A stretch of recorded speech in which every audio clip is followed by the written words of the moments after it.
Thank you and welcome once again for tuning in with 28 Days. We are celebrating our heritage, our culture, our history, and our stories. And we had the distinct honor to invite to the show Dr. Woodard. Welcome to the show, Dr. Woodard. My pleasure. Well, Dr. Woodard, give us people a good background on who you are and what you're doing now. Well, I have been here at Villanova University for, 15 years. I came from the University of Pennsylvania where I did my doctoral work and then had the opportunity to serve as a postdoc.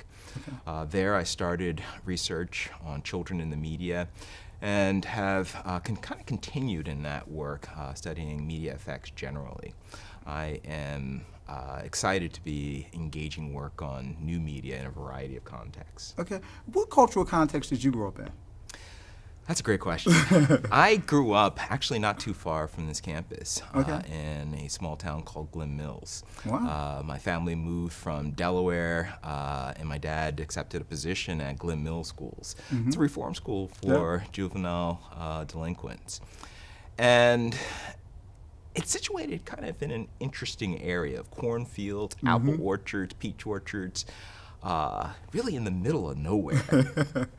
As a consequence, when I started school in a situation that didn't have a lot of folks who looked like me, right?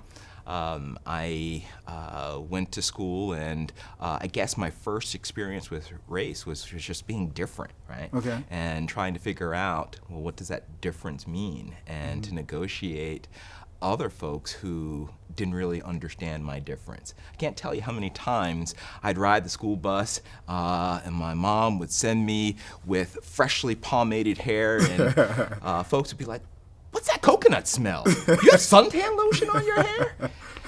Or if I would happen to nod against the window and I'd leave the spot, and they'd be like, "What is that?" Wow. And having to kind of explain myself in that difference. Okay. I was a fairly strong student, and my parents were interested in getting me into the gifted program at my elementary school. But they always seemed to have excuses like, well, he doesn't tie his shoes fast enough. He doesn't do this quite the right way. And what I was learning is that, they had a kind of cultural expectation about how folks were to perform within the classroom. And because I didn't coincide with those expectations, they didn't want to have me within those kind of. And you're more saying from privileged just contexts. how your appearance, you being a black man? My appearance and the fact that I was different, and they had a particular mold that they wanted their gifted students to fill in. Because I was different and didn't fit that mold, they didn't think I was gifted. Now, did that impact you in any way from a psychological standpoint, or you just had that internal drive that it didn't? Well, I think it impacted me because it did give me a drive. It taught me from a very early age that I needed to demonstrate my abilities and perform even better than my peers in order to gain the respect that I thought my talents were worth. I noticed that as I got older and started understanding race and difference within that context, that I increasingly sought out opportunities to learn more about my heritage, to seek out opportunities just to engage with other folks who were different like me. So I found myself, going to other schools that had larger African American populations. I found myself participating in our Black Student Union and leading the Black Student Union and bringing in speakers in order to connect with the small population that we had. When it was time to go to college, I have a funny story.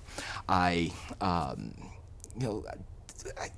wasn't quite yet ready to go to an HBCU, largely because I had already been to one in a program called Upward Bound. I would spend my summers at Lincoln University. Wow. And I enjoyed that experience, but an advisor there said, I want you to go to a different type of school.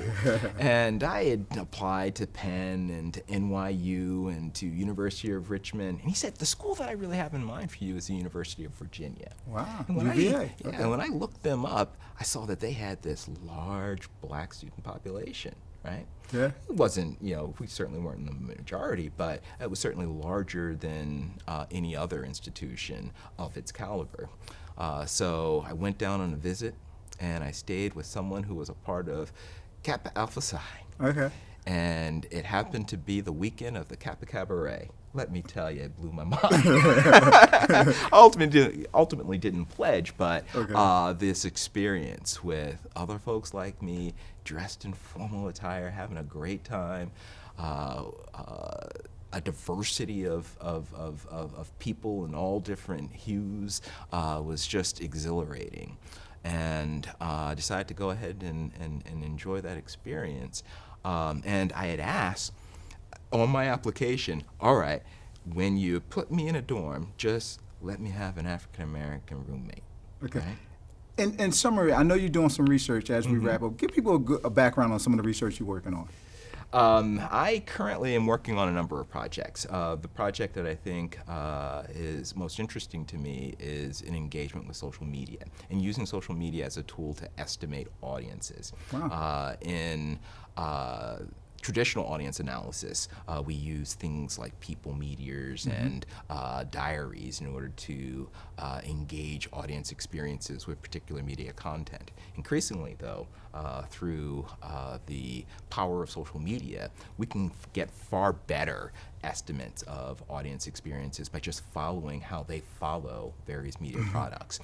We can use that information in order to not only understand how they connect with a particular program, but also to predict the other kinds of programs that they're going to find fascinating and allow producers to reduce the risk that they engage in putting new content out there. Well, you're going to be in demand. What are some of the ways people can get in contact with you if they want to talk to you about this research? The best way to reach me is through my email address, Okay. Emory, EMORY, .woodard, WOODARD, @Villanova, VILLANOVA.edu. That's the best way to reach me. Wow. Now, once again, as we as promised each and every day, we thank you once again for tuning in with 28 Days celebrating our heritage and our culture and our history as well as our stories. And we look forward to you tuning in tomorrow, and we promise we'll bring you back someone very distinguished again. Have a great day.